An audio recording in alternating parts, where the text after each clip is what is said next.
Hi, peoples! Yun nga, share ko lang. Nag-date kami ni Habi. Siyempre, pampabawas stress. At pumusta kami dito sa may Vista Mall. Grabe, guys. Ang ganda ng sinehan dito. Ang syala. Siyempre, hindi makakompleta pag walang snacks. Chismosa. Nag-order kami. Tinry ko lang na ang yummy siya, ha. And this one also, the french fries ng potato corner. Siyempre, hindi ako makakanood ng walang snacks. Pero inuubos ko naman siya agad bago mag-start yung movie para makapag-concentrate ako at mas ma-absorb ko mismo yung istorya. Diba nice? Ito, ang ganda nun. Tingnan nyo naman, para ka nasa hotel. So, shala! At sa Vista Mall Cinemas. Yan. At syempre, medyo kailangan mo din naman rumampa ng konti at very, very light.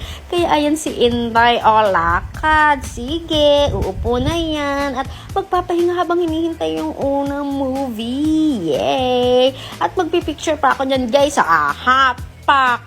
At syempre, nagpa-black screening ang baby ko. Siya, joke lang. Kami lang talaga.